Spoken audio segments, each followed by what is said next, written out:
not one, not two, not three, not even four.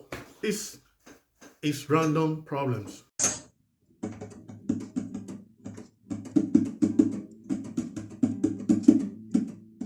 It is impossible to count Nigeria's problems, but we will try.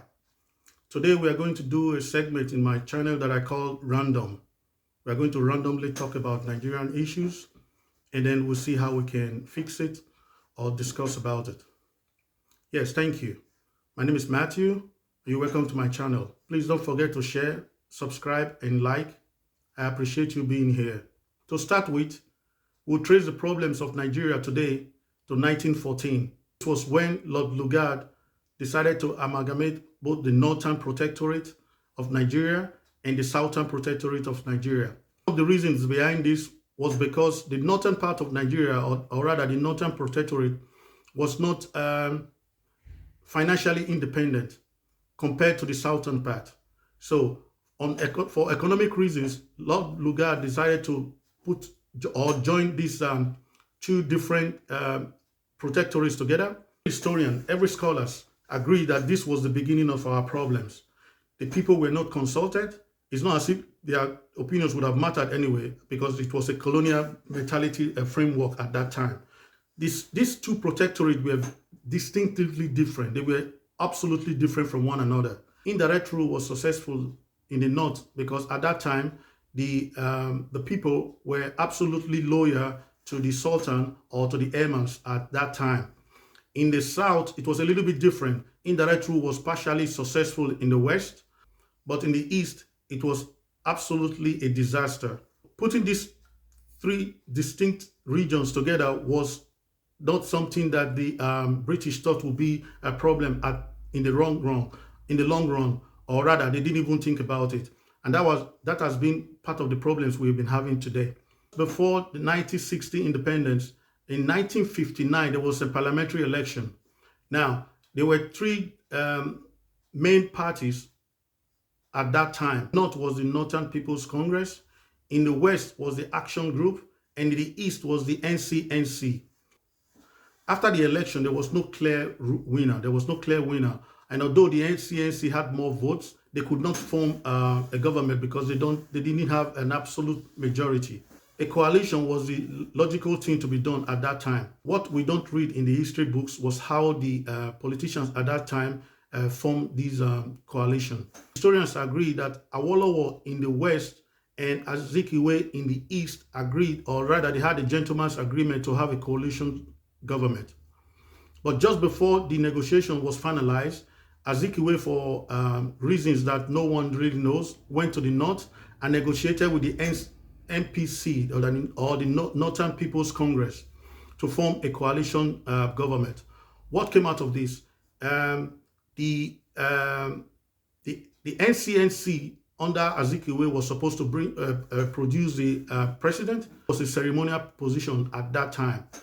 The Northern People's Congress under Balewa was supposed to bring the prime minister who was going to be the head of government at that time. Nobody really knows what happened at that time, but even Ghana's Nkrumah was wondering why Azikiwe decided to take a ceremonial presidential position, which was in the name, just as he said, it's just ceremonial. It was not a very powerful position. There has always been a lot of tribal tensions in Nigeria.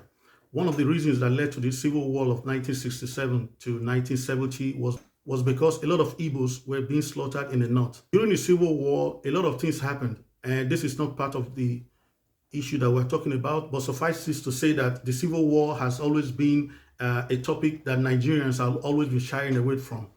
I give you an example. My first degree, I have a bachelor's degree in history. Now, in the 4 years that I spent at the University of Benin, we didn't do anything about the Nigerian Civil War. Of course, we had a course that was called the Nigerian History, but there was no mention of the Nigerian Civil War. It was after we left school, it was after my undergraduate years that I realized that, hey, we've been in school for 4 years, but no one talked about the Nigerian Civil War. One of the problems that we have always having in Nigeria is we have forgotten about our history. I even heard that in Nigeria, they don't study history anymore, which is rather a shame.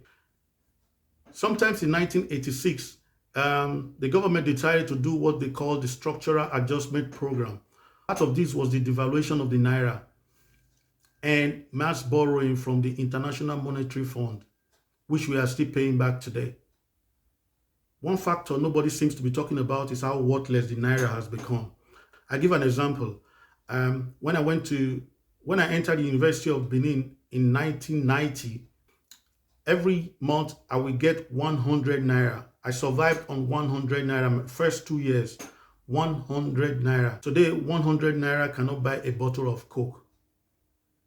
Think about this for a minute. 100 Naira cannot buy a bottle of Coke. Another thing I would like to talk about is our education. Like I said, when I was in the University of Benin, there was no mention of the Nigerian Civil War. Nobody talked about the Nigerian Civil War. It was a topic everybody was avoiding. Even in the political, I had a course in the political science. We didn't even talk about Nigerian Civil War. It was just a topic no one there talked about. Now, one thing we have to ask ourselves is why? Was this a deliberate attempt by the university at that time, or did they get orders from above not to talk anything about the Nigerian Civil War? I don't know. I can't answer that question. But that's why we have this channel. Maybe someone out there knows the reason history is not being taught in Nigerian schools. Another thing is our textbooks. I remember when I was in the secondary school, one of the textbooks that time, or most of the textbooks that time, would say something like Mungo Park discovered the River Niger, which is a joke. First of all, that's a joke. How can a Scottish man come from the United Kingdom or from Great Britain and discover a river in Africa? It is not possible. There were people living there already. So, but I don't think people still have that notion. This word, what would have been logical is something like Mungo Park was the first European to come to River Niger, which should have been logical, but not that he discovered River Niger. That is just a joke. Another thing we fail to talk about is the name of Nigeria. The full name of Nigeria is the Federal Republic of Nigeria. There is nothing federal about Nigeria. The federal government is way too powerful for it to be called a federal republic. We are not really a federal republic, it's just in the name. The states are supposed to be autonomous, but they are not. The federal republic is a constitutional government in which the federal powers are limited. But that's not what we have in Nigeria. Or the federal government is way too powerful for Nigeria to be called a federal republic. Moving forward, I think we have to think about two things. The first is we have to go back to the regional government. There can be 3 regions in Nigeria: the north, the west, and the east. Each of these regions semi-autonomous or semi-independent. They can produce their goods, take care of their business, and the only thing they can consult the federal government for will be for external purposes or for external affairs. And they're just self-governing. That would be one of the ways to take Nigeria forward. People are also saying that another way is for disintegration of Nigeria, which is something we can consider. Because if you think about it, if we can get a national referendum just to come together and say what everyone wants to say, see what our problems is, there is nothing stopping us from talking about it. If we are in a marriage and the marriage is not working out, we can talk about it. Then we can divorce, or we can see what the problems is and come back together. There is nothing wrong with a national referendum. That is what I think would be the second option too. The only thing I'm just scared about is because no matter how you look at it, there are so many people benefiting from the fiasco called Nigeria. And these people, they are everywhere. They are not just only in the 36 states, they are in every local government areas of Nigeria.